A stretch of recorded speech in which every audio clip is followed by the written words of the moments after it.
Welcome back. Recent emails released by WikiLeaks uncovered discussions by Clinton staff members to revolutionize the Catholic Church. In an email to Clinton campaign chair John Podesta, liberal activist Sandy Newman wrote this, quote, "There needs to be a Catholic spring in which Catholics themselves demand the end of a Middle Ages dictatorship and the beginning of a little democracy and respect for gender equality in the Catholic Church. I have not thought at all about how one would plant the seeds of the revolution or who would plant them. Just wondering."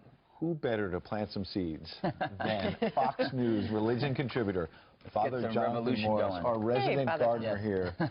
What do you think about this idea of the Catholic Church is a dictatorship? Yeah. Coming from, to be clear, it was an email going to John Podesta, but then rather than saying, no, no, no, he says, yeah, we'd like a Catholic spring. In fact, he said that we've already tried to do it. Of course, he works for the Center for American Progress, funded by Soros.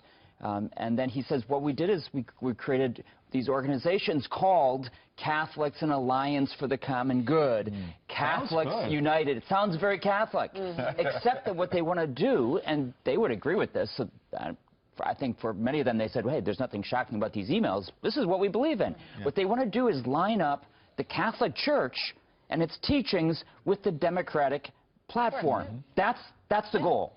That is the goal. They want to make the Catholic Church in line with their political purposes. And, you know... And that's not what the church is there for.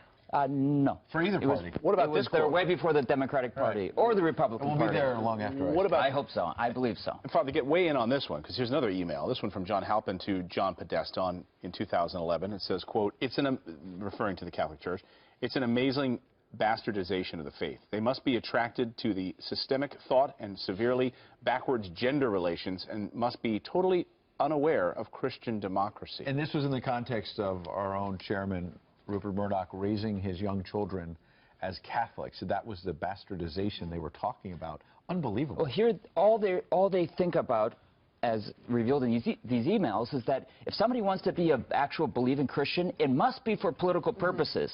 They go on to say they would never want their rich friends to think that they were raising their kids evangelical, because that would be a terrible thing. You know, I've been very critical of Donald Trump and some of the things he's said and done, no doubt. But this is a moment that we have to be very, very straightforward to about the type of people that Hillary Clinton has chosen to put around her, which are anti-Catholic evangelical people, as expressed in their own emails. Let's talk about this election, because we know the last election, 38 million evangelicals sat that one out. And then when you look at, in this recent polling, where the white evangelical vote goes, Trump led Clinton among white evangelicals 65 to 16. Mistake to sit this one out?